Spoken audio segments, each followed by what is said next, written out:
So it's 7 o'clock. Okay. Ken is our host tonight. Okay, doke. Looking at my audience, some of this might be back to basics, but there is some information there that I gathered along the way. And if anyone's newer, then it'll be somewhat new. Trying to figure out where to best start, so I'm not teaching to the choir. But sanding is something that nobody really wants to do, but your work demands it to get to the final product. Basically, you've got an abrasive grit on a paper or cloth. Of course, the numbers on the back indicate the grit. Differences, there are two major standards going out. One is the Coated Abrasives Manufacturing Institute, or CAMI, and that is the North American British standard. And then the other is the FEPA, which is the Federation of European Producers of Abrasives. And they're the ones that you see a P on the back of your abrasive on the back. Now, of course, everything is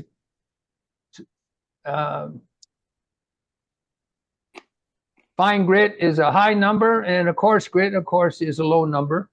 Differences of opinions on what the number is actually indicative of. Doing a little bit of look at the CAMI, which is North American, basically is the, let me just confirm it. No. The CAMI is an indication of the number of holes in the line of a mesh through which they sift the grit. So a 60 grit will have 60 holes within the inch. A 600 grit will have 600 holes. With the FEPA standard, what they do is the number of grits of the same size that would align in a 1-inch line. So you see a difference there of approximately the thickness of the mesh itself in the one definition or the other. And the two are not identical. They're close in some areas. They're close in the coarser grits, and a bigger separation in the finer ones. Here's let me just find my. You see here, there's a comparison. A 2000 grit P is not even 800 grit, and I'm learning a fair bit here because some of my stuff I was basically treating as similar. That doesn't even show you the ultrafine grits that a lot of people use. But so the strongest suggestion is that if you, whatever one you're using, be consistent throughout your grits, and you won't run into the problem. You notice that the lower ends are almost identical. At the higher ends, they're quite a bit separated. The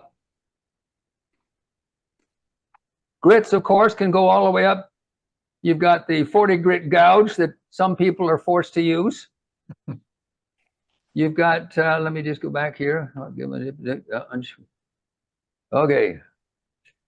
Get me out of shared screen. Stop share. There we go. Okay. Of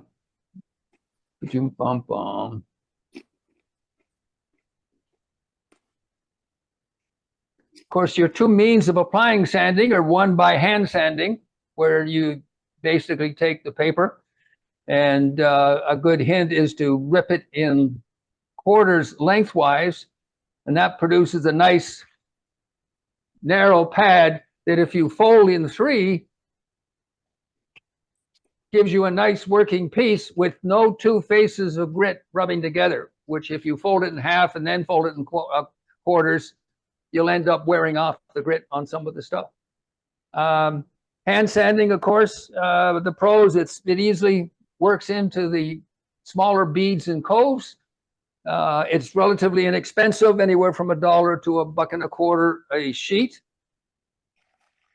The cons, of course, is it tends to leave concentric circles, particularly on large faceplate turnings, and that's because you can't move your hand fast enough that the same grit doesn't hit the same spot in 2 or 3 rotations, and that leaves a bunch of circular lines, which you then have to stop the lathe and sand in the direction of the grain to remove the scratches, or at least put them down into the direction of the grain. It's also, the cons, of course, is it's also much slower than power sanding. Power sanding generally is typically the use of a 2 or 3 inch Velcro back disc on a mandrel that's powered by a drill or some other similar device. Several very strong pros. It's much faster in sanding. Your sanding time would be reduced to about a third of what it would take normally under hand sanding. It results in a finer finish. You don't get the concentric circles because the two are spinning in opposite or angled directions. So no grit will hit the same spot twice in a row. And that saves you a fair bit of time. The only con is it's slightly more expensive. Your 2-inch disc will run you anywhere from 25 to 30 cents a piece, and the 3-inch will run you about 40 to 45 cents a piece. Sources for the paper, of course, your standard hardware store will make up to probably 600 or 800 available, and higher grits you can get through the automotive supply stores, as they're produced for paint preparation and finishing. So the higher ends are up there. With the discs, of course, you've got most of the wood turning supply stores like Walmart, Rockler, Woodcraft, Lee Valley Tools if you're up north, Wood Turners Wonders, and things like that. And you can also get them on Amazon. Several of the major suppliers out there will also have sites. Temu has them. Penkits Mall out of China will have packages that are significantly cheaper than you get here, and it's a debate as to whether the quality of the sanding discs are of the same level. Generally, I use the same disc for 2 to maybe 3 bowls before you have to replace it, as long as you've got a belt cleaner, one of these neoprene pieces that you clean off your disc after every use. You can use it for 2 and sometimes 3 different projects. What grits should you use? I think the biggest thing that I try and pass on to newer turners is that there's only one grit used to remove tool marks and tear out, and that's the first one. And it is not a time issue, it is a result issue. And you see a lot of people, well, I've been sanding with my 80 grit for 5 minutes, so it's time to move on. And then by the time you get to where you're in the really fine grits, suddenly all the things you missed pop out. Or when you do your final finish, suddenly all the blemishes show up. So the big thing is to make sure that everything is taken care of by the initial grit, which can be 80 grit or 120, depending on your skills with the chisels. 40 grit gouge is sometimes snuck in there for those pesky little tear out places, but the 80 grit is generally good enough for that.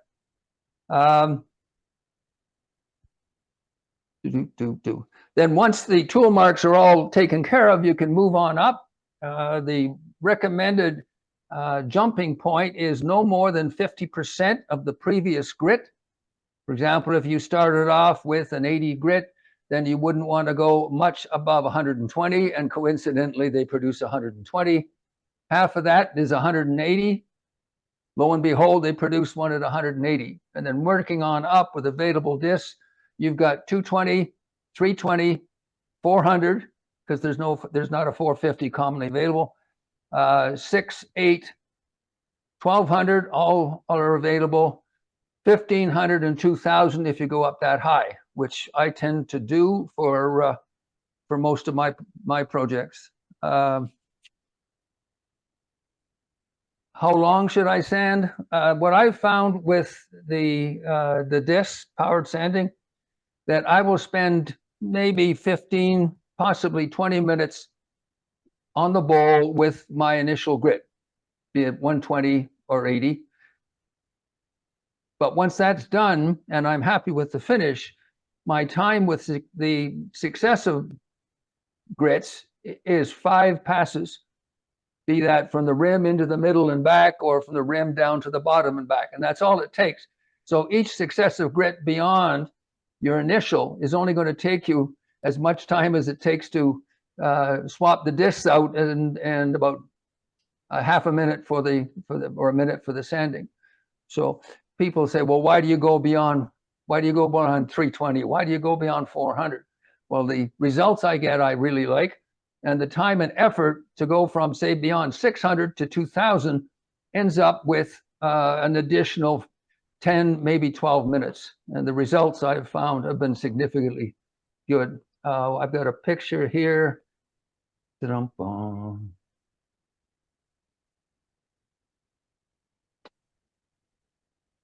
This is a walnut square bowl that is about to be finished, but that is post sanding. So you can see that you can, and the old adage was, when you go to a 1200, you can count the number of light sources in your room. At 1500, you can see the bulbs, and at 2000, you can read the wattage. That's an old joke, but it's close. You do see your hand reflected off the side of it as you're turning it. So this was just before, let me just get this out of the way over here. Have I got loose? No. What I wanted to get is the other ones.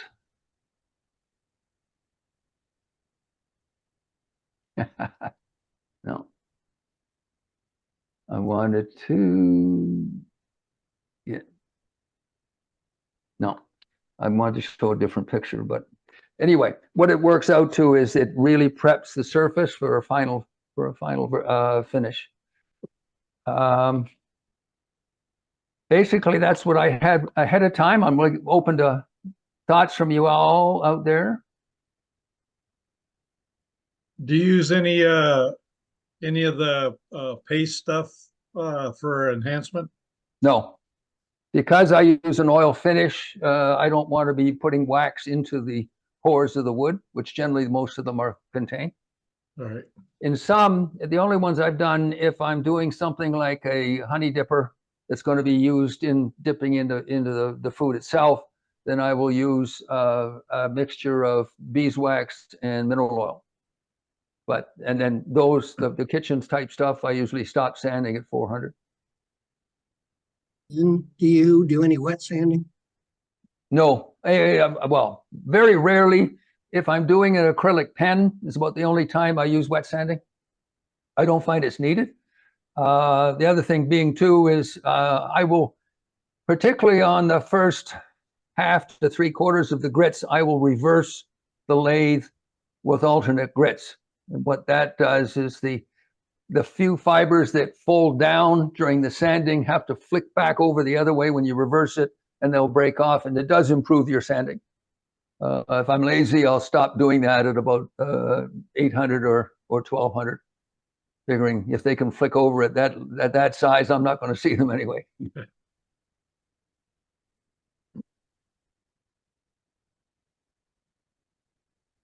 Based on your comment about the wax, I'm assuming then that you also don't do any buffing.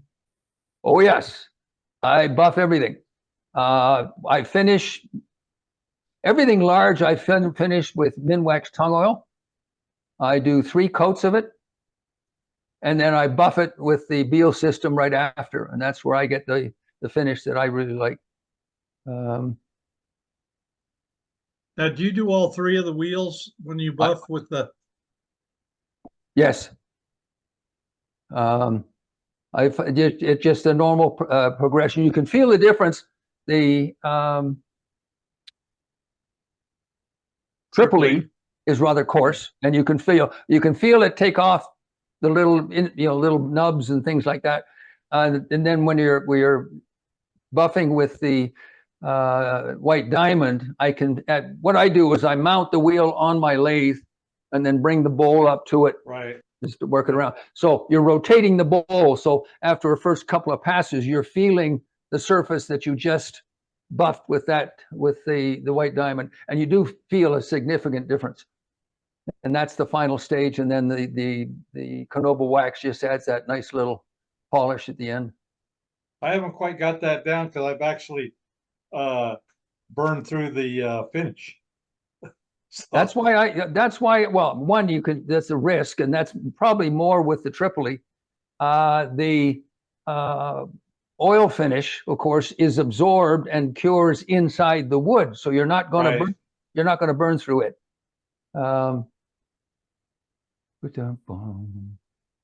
it does so like build if up you on use the a outside a bit, lacquer or doesn't it? something, you can, it's pretty Somebody- easy to, Yeah, but you don't hold on to it. But yeah, it does significantly improve it. You, depending on the thickness of your finish, depends will determine how hard you press. But you'll notice a great difference once it's there.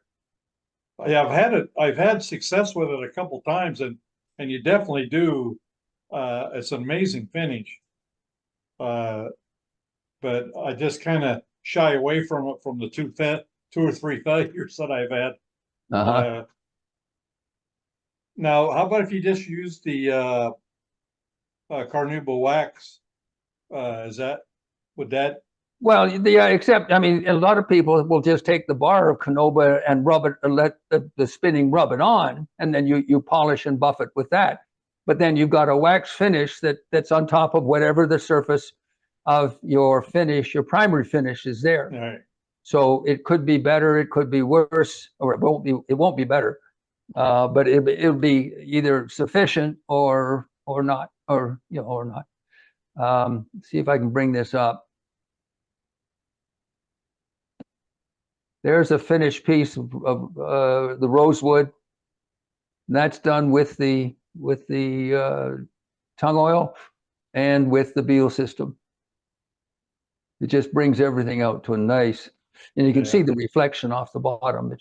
I mean, some people don't like it. I like it, and when I'm doing craft shows, you have people pick it up, and you can almost see their eyes kind of open a little. Particularly if I've got another turner at the show, they kind of go, "How come yours are much smoother than everybody else's?"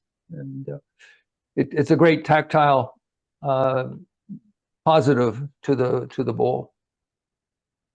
How do you buff the inside, Ken? The 8-inch wheel fits in nicely, right down to about, well, even a 9-inch wheel. I've used the 8-inch wheels. I have smaller. I picked up 3.5-inch wheels from Harbor Freight, and I put a set together for bowls with the insides greater or smaller than will take the 8-inch, or a little better than 6. It's probably The ones that you put together that way, are they the Beal system has 3 different textures. textures. Yep. Coarse for, I mean, linen. I think it's linen for the Tripoli, and a cotton, and then a cashmere or almost for the wax. I found it. I mean, it does. It's a significant improvement with the wheels I've been able to get. There was no. I don't have a different wheel for each with the smaller ones, but what I do get out of it. The 3 wheels, and you still use the Tripoli white diamond and wax. Yep. I bought from Woodcraft, I think. Beal makes I don't know, it looks like an acorn almost.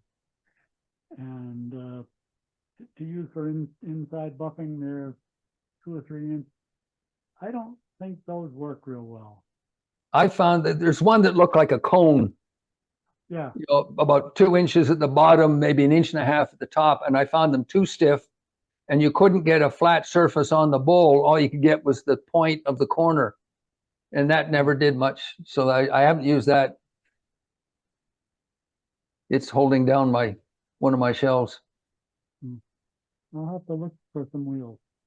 Yeah. I have a thought that Beal's produced a smaller set of wheels. I'd have to look it up, down to 4-inch or something. But I think it's Woodturner's Wonders. I think they have some. I bought some that are lamb's wool or something, that go onto the 3-inch hook and loop. Okay, yeah. And they're nice and thick, and I haven't tried them yet, but Yeah, uh, I have something similar that I bought to buff headlights. I'll have to try that. Mhm. yeah. But let me just check here.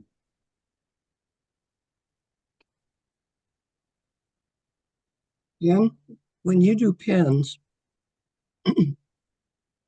when I do pens, particularly acrylics, I tend to get a circular etching around the surface. Do you go back and forth? Do you go along the or perpendicular to the lathe way, or how do you get rid of those? You're talking about the where you've left the bark on? Now, I'm talking when I'm doing a pen, and then I sand at the after, or when I sand it, Oh, okay.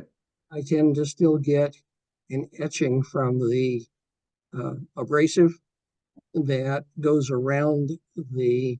It's almost like circles around the pen. In this, How I are think you I how are showed you buffing acrylics. the pen? What's turning? The wheel or the pen? Or both? The pen is turning on the lathe. Okay. And what are you doing? How are you applying the abrasive? That's my question to you. What I do is I tend to go along the length of the pen length, but I still seem to get etchings or scratching into the surface. What I've done when I've buffed them, particularly when if I'm doing an acrylic pen or a portion of the acrylics, or really doing a good job on pens, I generally now use CA glue as a finish. I'll wet sand, and the last thing I'll do is I will run the smaller buffing wheels, which fit in a chuck on my drill, and I will run it in the opposite direction and angle it slightly against the pen blank as it's turning. So you get no continuous contact in any one spot, and that's what causes your etching. So as long as you can keep it almost like a random, you're not going to get the same. Okay, I'll give it a try. Thank you. John, when you do that, you're standing with the Dick, lathe we can't turning. hear you.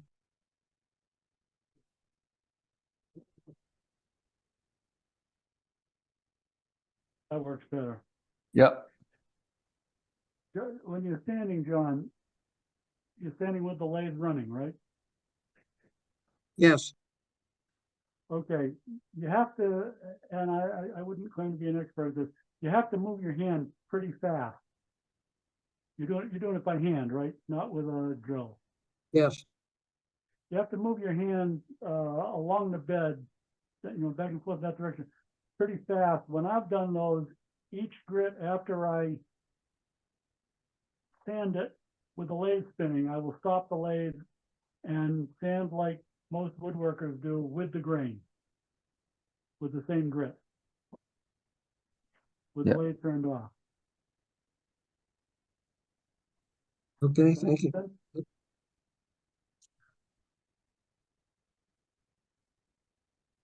Is my Yeah, microphone on? Can you hear me?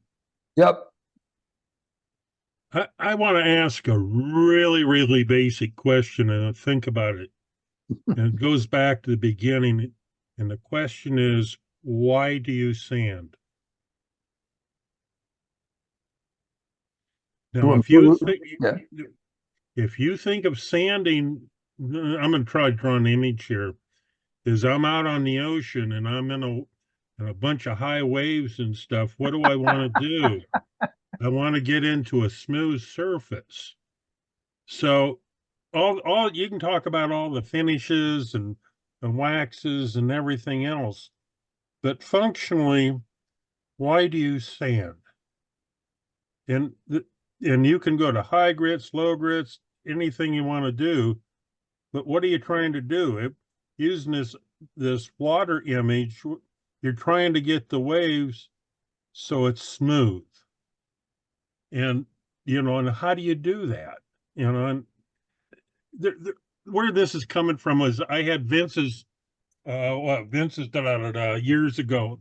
And this is the imagery that he used to tell us about moving from grit to grit and when you're done and what you're trying to do and everything else. Because if you don't think about what you're really trying to do, all the finishes in the world ain't going to help you.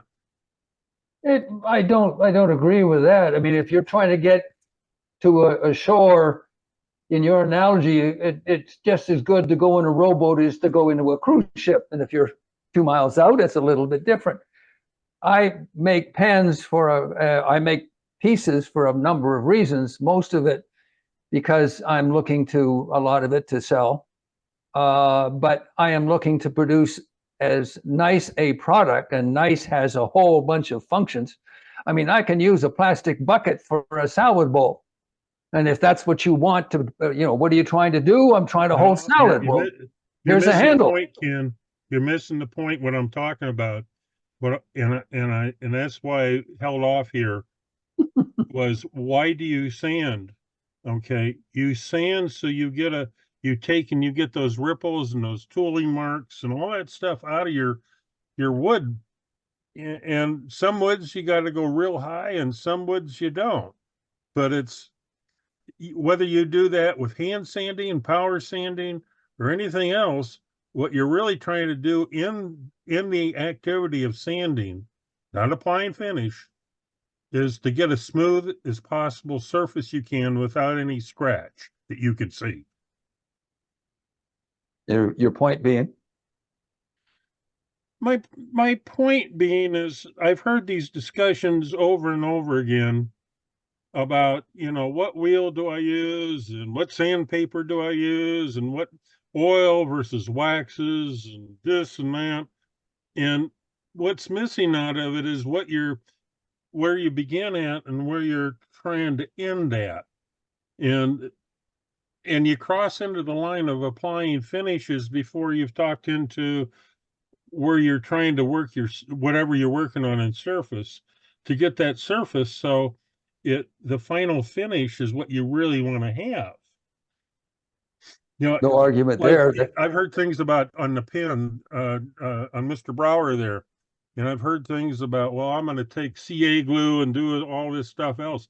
Guy back home, he says, hey, just take Hellman's varnish and cut it with 30% with mineral oil and go across your surface. I get a heck of a good finish that way. I can't tell the difference between CA glue or anything else. But in fact, what am I trying to do getting that shine? I'm trying to get a reflective surface. Well, also the finish that you're going to use, like on a pen, you want to use one because your hands have acid. So, a CA finish won't be affected by acid. Some of the other finishes like wax or whatever, it'll burn off in a hurry. And even some of your store-bought tongue oil, which has 2 drops of tongue oil. So I do agree. Okay. But in these discussions, I always hear that movie. I go from grit to grit to grit to grit, not asking the question, why am I going from grit to grit to grit? Yeah, you're confusing me there, Jim. Your aim is to produce a nice surface. That's why we sand, as nice a surface as possible. And you go until you personally or your customers are satisfied with that surface. And if you find that you stop sanding at 40 grit, and hey, nobody wants my pens and my salad bowls aren't selling, then maybe you look and say, I should look at going to a higher grit. And through a slow process, you get to the point where maybe I should be up at least at 400 and maybe I want to go farther. If I want the bowl to be an attraction as well. If I start with 80 grits and I'm not satisfied with it, why would I go to a higher grit? Because why? What is that? You weren't satisfied with it. No. What does that grit look like underneath the microscope? It looks like a bunch of striations and lines. No, it looks like a bunch of pointed rocks. Well, that's true too.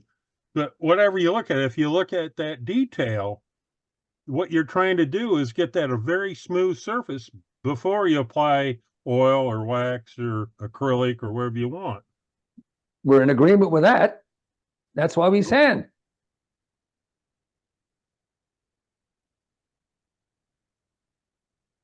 Okay.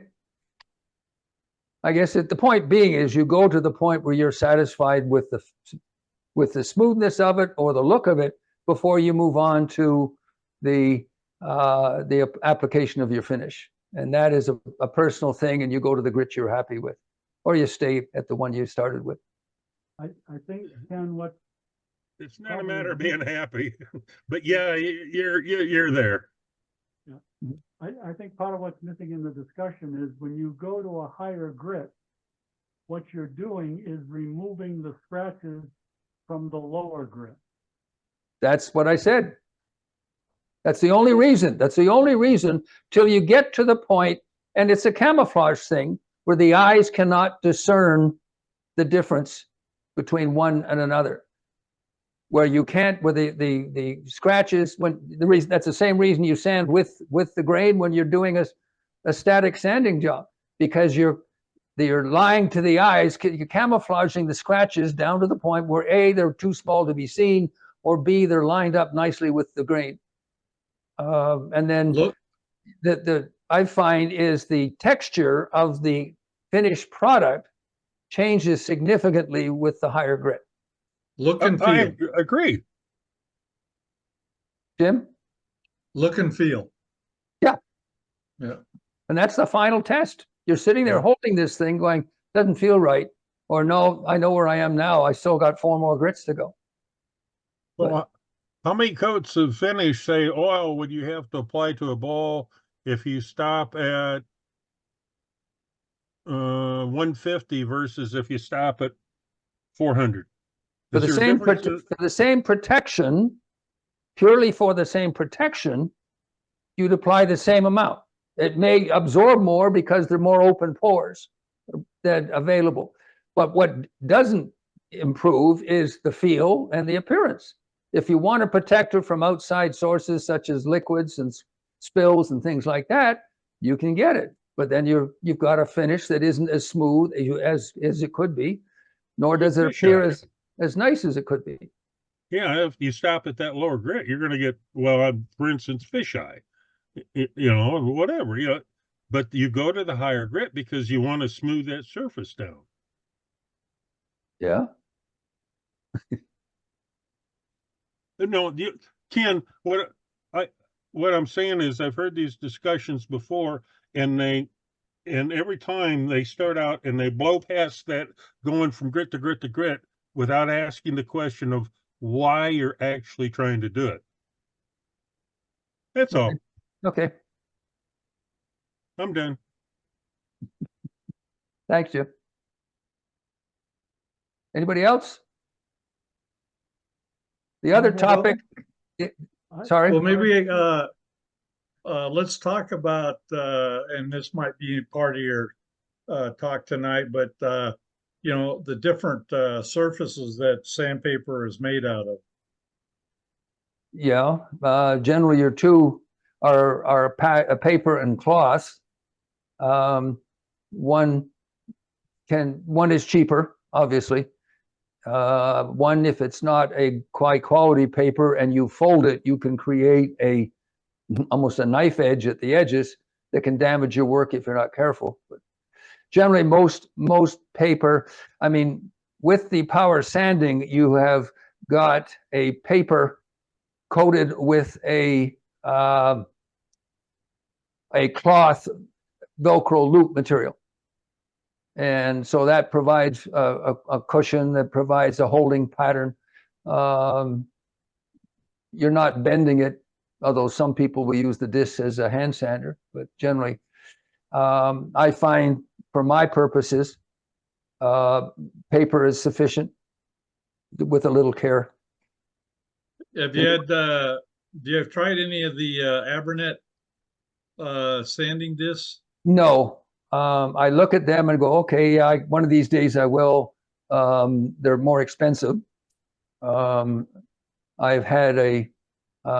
been dealing with a Canadian company over the 10 years, buying the discs in bulk in paper and redistributing them at the club meetings in Ottawa. So I've got more than enough to keep me going for a while. I I- actually have some of them. My issue that if you apply too much pressure, the cloth separates from the sanding surface. So You're when you go to talking- rip it off the hook and loop, Yeah. the cloth stays on the hook and loop, and now you got a piece of sandpaper you can't put back on the. You're talking about Abernet or the discs? Yeah, Abernet. Yeah. Okay. I do have the occasionally, it's almost an indication of time to retire the disc. Particularly up around 1500, I've found that it seems to be a stronger bond of the cloth to the Velcro hook. Right. And it says you may get one more or another use out of this, but start looking for your spares, and because you're going to need to replace it very soon. Yeah.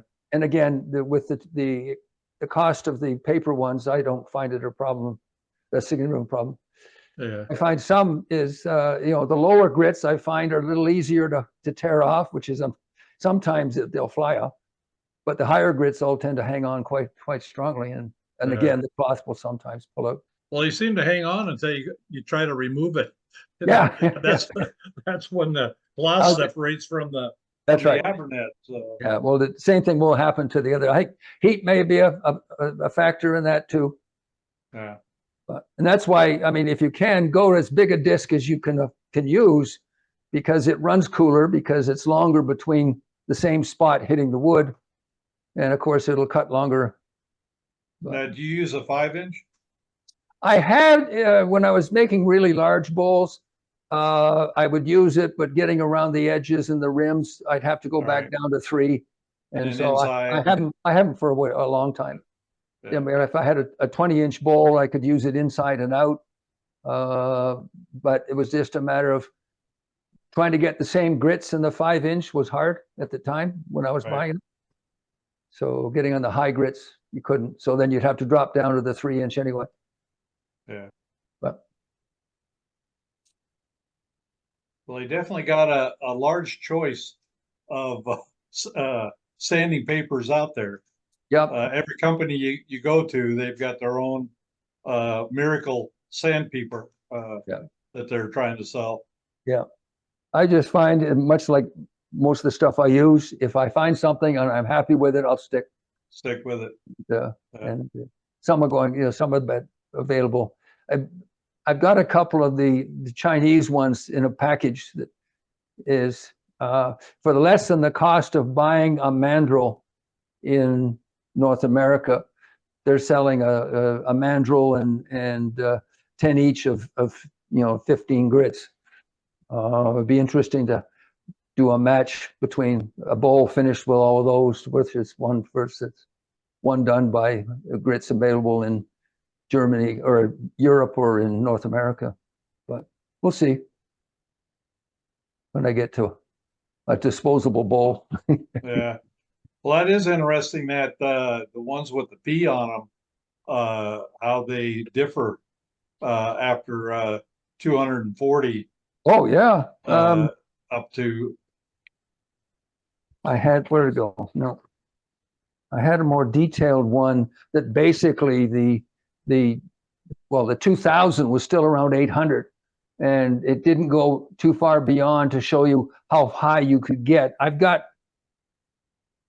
have to go check to see how high a P number I do have, but on some I've had a feeling that wait a minute, I thought I'd gone finer than it was indicated because it was a P number. So that may have been right near the middle.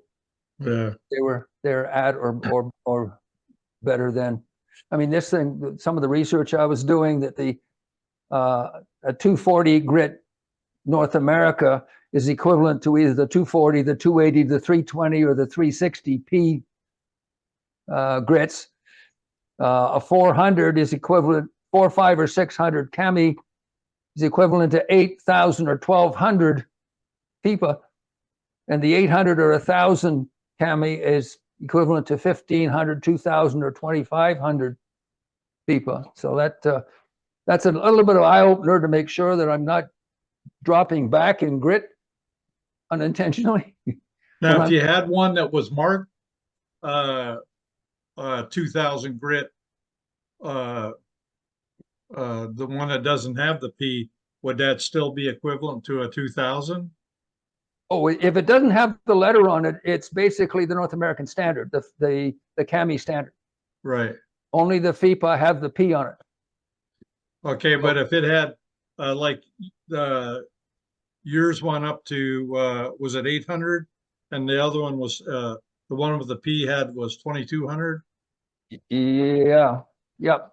2,000 So- was 2,000 P was less than 800 standard. So, but if they had one that was marked 2,000 in the standard, would that still be equivalent to the 2,000? Yes. Or would it be, They say, don't. a They don't 2,000? dual mark them. They don't dual mark them. So if it Right. has the P, it's FIPA, and if it doesn't have a number on it, it's cami. But it Hey, would as still be another an side equivalent. note, I don't know, 5-10 years ago, the AAW had an article in American Woodturner comparing all the grits of sandpaper and stuff. I don't have it at my fingertips. So, if you want to, what Ken's saying is really great. And they outline that in detail in the article. There's a lot of information, but just FYI. Yep. No, if you Google sandpaper information, you'll get both links. You'll get a whole bunch of them. Some will come up with a presentation by Wood Magazine and others, but they don't tend to go beyond 1,000, which is where the real distinction starts to happen. But yeah. No. You ever use the automotive sandpapers for wet sanding?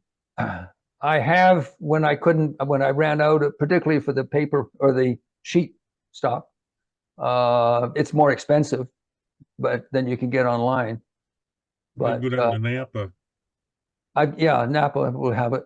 But I've used those. Most of them are wet dry, and I don't. Like I say, the only time I use wet sanding is the micro mesh on the CA finish. But anyway, if you want to take a pause on the sanding, the other topic I was offering up some information on was selling your work. And I don't know how many of you guys do sell your work, either craft show or things like that. Really? Okay. Anyway, a couple of things that when the wife says, "That's lovely, but what am I going to do with another bowl?" was what started me off, because they were finding places in various rooms that the starting point for a lot of people, the easiest is to keep it small. And that was picking up either a church bazaar.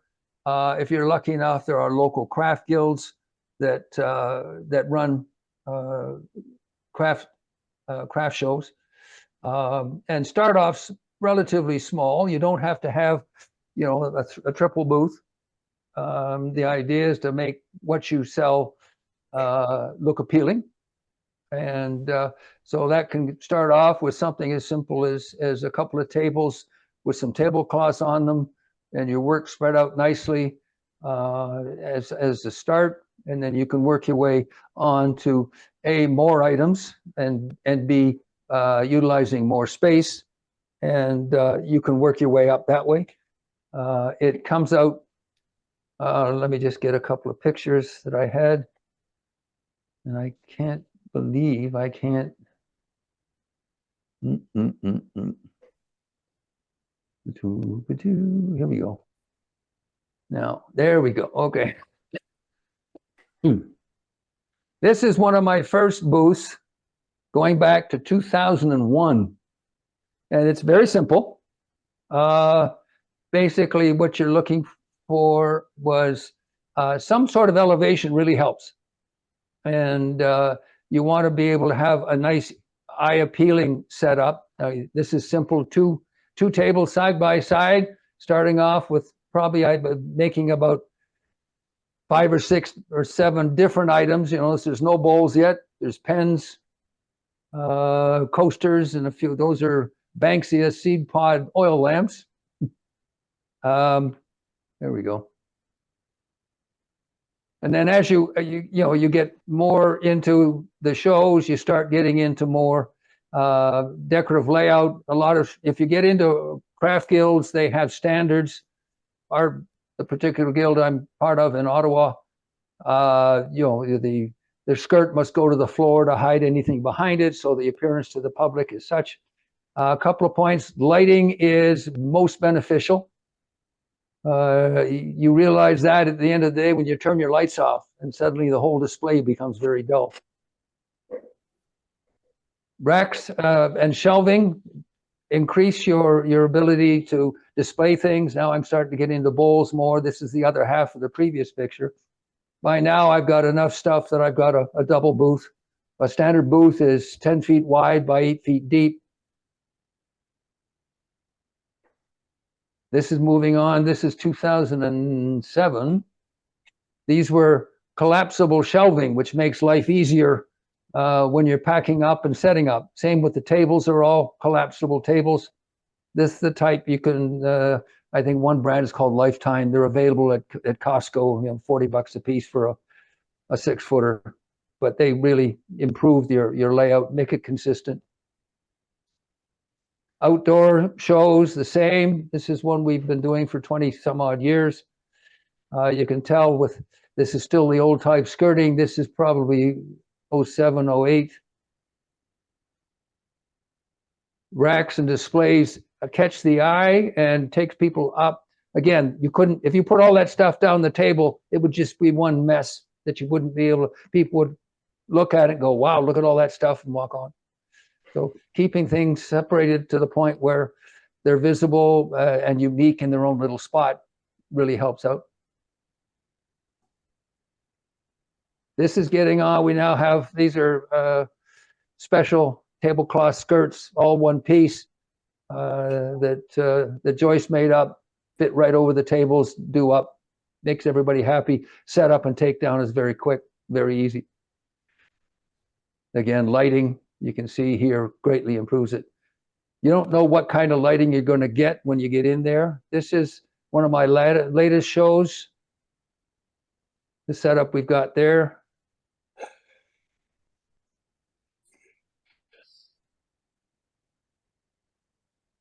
You can see each piece or each type of thing has its own little space. That's not me now.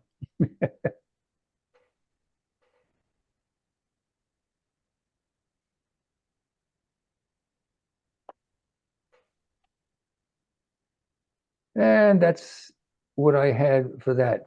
Any questions? Did your Nick Agar bowl ever sell? One got gifted. I made 2 others, but I haven't sold one of them. I gave one away to my daughter, which saved me a fair sum at Christmas time. So yeah.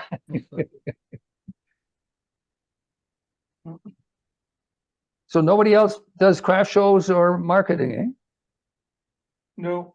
Wow, that's surprising. We used to be a fair number. I know. I think Don Mitchell does some. Cal does. And Vince Schickmiller, he has some stuff in some galleries. Yeah. Cal used to do there's a big show out at Fountain Hills every year. Yeah. That he used to do a lot of, and I don't want to get into the American tax system, so my official position is I don't sell down here. Talk to me later.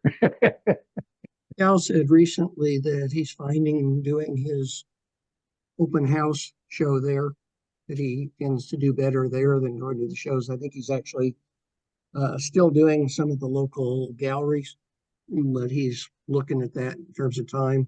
Who was this? Cal Vanderkoy. Cal, okay.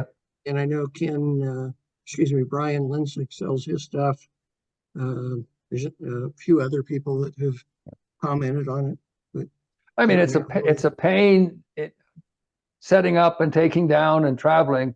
I don't go far from home, but it's just a matter of loading the car and getting in there. And then 2-day shows are better because you at least have a day break in the middle where you don't have to pack up and go home. But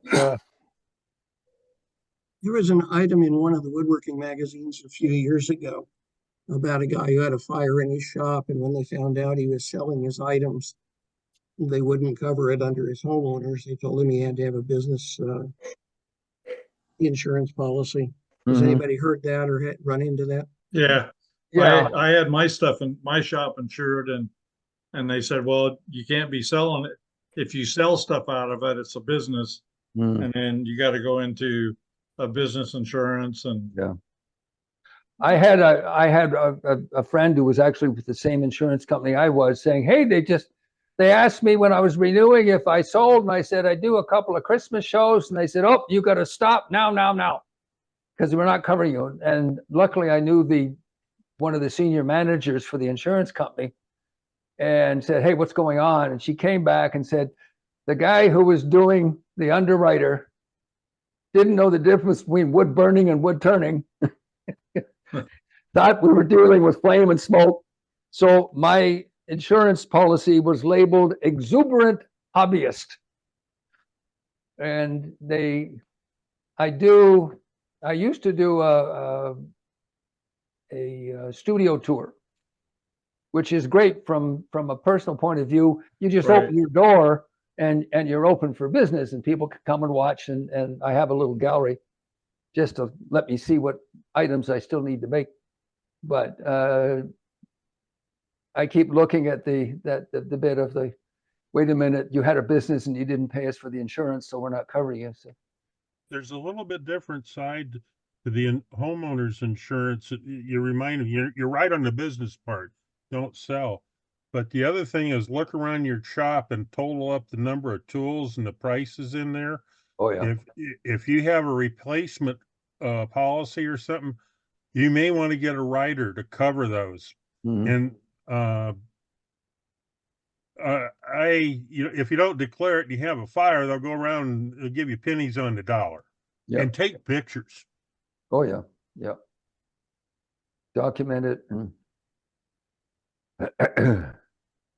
I think one time I walked around the shop and I think easily it was over $20,000 in tools and parts and stuff. And it never dawned on me. And then you look at your homeowner's deductible and you find out almost none of it would be covered.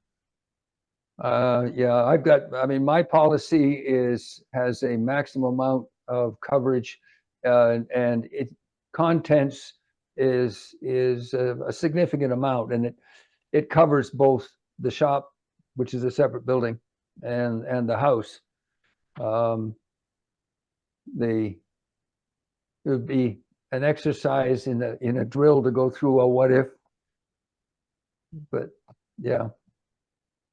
I'll have to retire quickly. You know, how come all these good tools were laying outside? Oh, I was going to clean them.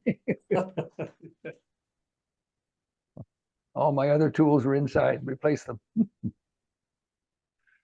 But question: I posted an email a few days ago about a woodturner shop equipment. Did you guys get it? I don't remember it. Wow. Okay. Friend of mine up in this area died in January, and his family had asked me if I would help dispose all of his wood turning stuff. So I've got everything. Yeah, these are right. Anyway, he's got a Powermatic 3520 bandsaw, drum sander, planer. Scroll saw. Hmm? It did go out to club. He also has a scroll saw. No, Uh, not with this one. No, I mean, he had a whole bunch of small machinery that the sons were going to keep. But anyway, I'm surprised because I sent it out, I thought, as an email, but I've heard no response It went out to whatsoever. club. Send it again. I will. Yeah, I can give you, let me just, I'll find the date time.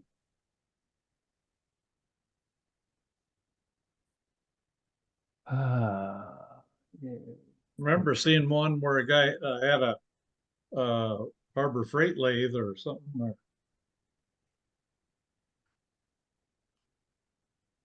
I didn't see one for Powermatic. Oh, Harrington down here in Casa Grande is selling his general lathe because he got a new. yeah, I saw that. Yeah, that my second to last lathe was a General 220. That's a General International, which was General went under. They tried going through getting Taiwanese versions, and then they just fell apart, which is too bad because the original General stuff was really good. That was what a lot of the high schools all had. It was a company out of Quebec. Okay, where are we, Eugene? I've known Dave down here since we moved down here in 2016, and that's what he used until he just got a new Vic mark. So that's why the general's for sale.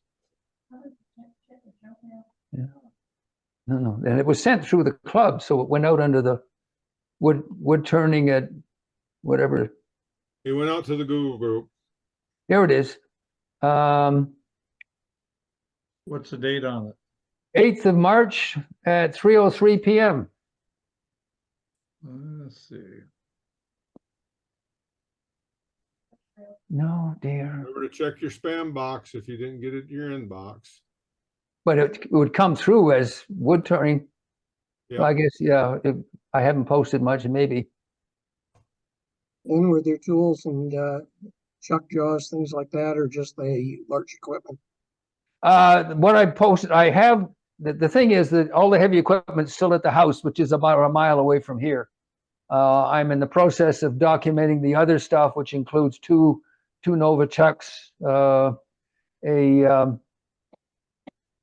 it, the hooded ventilation system, Like an air Air Shield Pro. Got an Air Shield Pro. It's got I've got a vacuum, a frugal vacuum chuck system that he bought the last time Bob Leonard was here. He's coming in April. Anyway, I'll be putting together that list, and he's got. I mean, I was surprised how many less expensive tools he had, but he's got 3 half-inch bowl gouges, Sorby. He's got one with the Carter and Son, complete with the handle, that type of stuff. But I'll be putting something together either for the April or I'll send out another email. But I'm going to resend this one. Yeah, send it if you can. Geez, that's surprising. Okay, let me.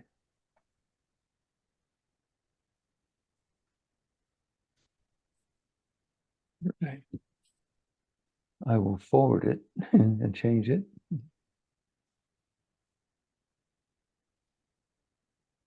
Two wood turning groups. Okay. You know what he's asking for the Powermatic? Yep, it's actually me. I basically took replacement cost and went to 60% as a starting point. So current 3520, which is a C, is $5,300, and this thing's listed at 3,000. 20-inch swing, 2 horsepower, 220. Is that the shorter bed on that? No, 35-inch usable.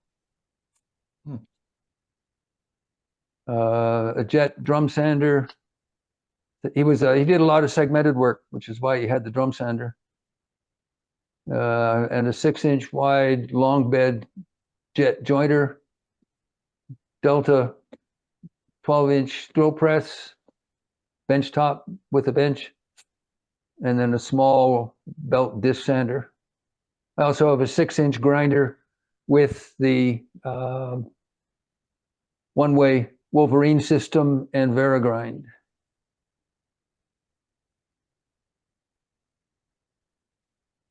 But let me just see. 2, same group. Okay, I'll just change the re to. Okay, 1, 2, 3. We will send it now. Okay, it just went out again.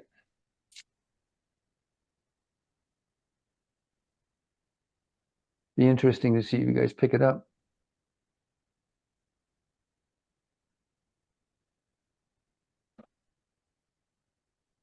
Yeah. Oh, that was the other thing. I can't remember if I even got it. I should get it back, I think, as a member of the group. Yeah, I just get something from you, Ken. Yeah, I good. just got it.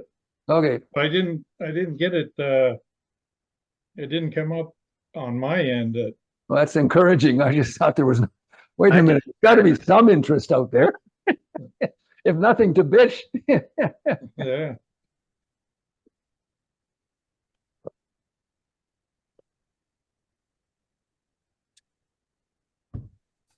Well, I got a few minutes after 8 o'clock. Does anybody have any more questions for Ken, or you got any other topics you want to talk about? If not, we can call it a night and wander off and do whatever we normally do. Oh, I don't think any of you guys attended the Wood Day at Jaquest, did you? I did. Jim did, yeah, Jim did. By the end of the day, it was all gone. Really? Yeah. Good. And again, some nice wood. We'll likely do it again next year. But it was interesting. One of the club members that I didn't recognize at the end was saying, you know, when are you going to do this again? And Todd says, next year, a year from today. And he said, oh, because if I wanted to get some stuff, basically what Todd said, well, you want to come down here and we'll pick out a log and I'll give you a price and we'll run it through the bandsaw mill, and every blank coming off will cost you $30. Am I going to go, oh boy, can I turn the stuff I got now fast enough to go? I still got some room in my garage. I got 7 big pieces, so I'll be working on those for the next little while. But nice stuff, nice stuff. Anyway, good to talk to everybody. Yeah. Thanks, Ken. All righty. Thank you, Ken. All right, we'll talk to you later. See you on Okay. Saturday. We'll See you next Saturday. We got a demonstration Saturday, so everybody enjoy Yep. it. We'll see you then. All right. I guess if you see me, I'll go down to Casa Grande. Yeah, you have to go down the fair to see Jim. Oh, okay.